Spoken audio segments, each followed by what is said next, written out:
Welcome to Wednesday's video. So often we want God to work in the miraculous and the dramatic, and I know I certainly do.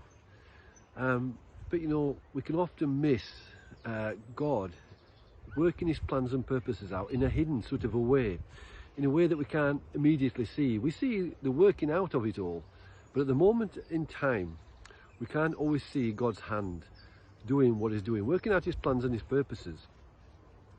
And that reminds me so much of the book of Ruth. It's a great book, short book, only 4 chapters. Sit and read it sometime. It's not just a love story, but it speaks so much of God working unseen.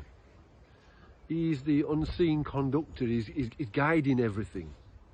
And it's a beautiful book that tells us of God's providence. What we find in that book is that there were a man and his wife Naomi. There were a famine in Bethlehem. So what they decided to do was to leave where they were in Bethlehem, leave the famine behind and go down to Moab. And as they get down to Moab, obviously they're there for a while, and then the 2 sons that they take with them find wives. These are Moabite women, and they find their wives. And one of the wives that is found by one of the sons is Ruth. And what happens is that the man, he passes away, unfortunately, leaving Naomi on her own with her 2 sons and 2 daughter-in-laws. But then sadly, her 2 sons also die. And so Naomi decides to go back to Bethlehem, and Ruth insists on going back with her. She wants to be there with her. She's loyal as Ruth, and she wants to be with her. They get back to Bethlehem.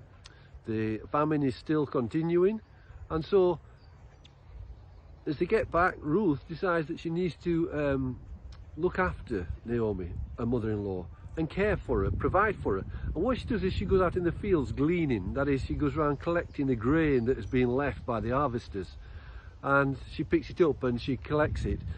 But one of the fields that she's in belongs to a man called Boaz, and Boaz he looks after her and says, look, make sure nobody hurts that lady while she's collecting the grain. So he warns all his men not to go near her, not to touch her, because it could be dangerous for her. And she collects grain, and God provides for them, for Naomi and for Ruth, and they have food to eat. And what happens is that Boaz ends up marrying Ruth, and Ruth and Boaz, they have a son called Obed. Obed is actually the grandfather of King David, one of the greatest kings of Israel.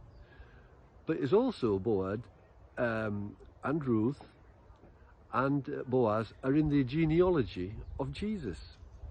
And what we actually notice is that apart from right at the beginning, when God is mentioned, Naomi says that Naomi's God will be her God, and then she will walk and go wherever Naomi goes.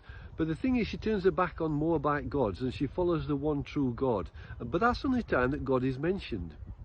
So all in the story, they've got provision of food in a famine.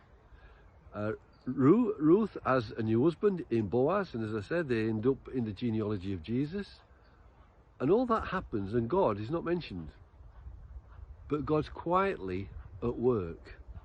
His unseen hand is at work, and he's bringing about his plans and his purposes. Not in a dramatic way, in there's wonderful miracles being worked, but simply in the ordinary things of life. God is at work. And I want to encourage us this week just to stop and pause and see God's hand in the ordinary things of life. Yes, we would love to see the miraculous. Yes, we would love to see the dramatic of God's kingdom breaking in, but God is at work all the time. And his kingdom, it breaks in ordinary ways that we could quite easily miss. He provided for Ruth and for Naomi, for provision. Provided a husband for Ruth, provided the means by which Obed was born, grandfather of King David, and on we go with the genealogy of Jesus. And all that was done in the ordinary things of life.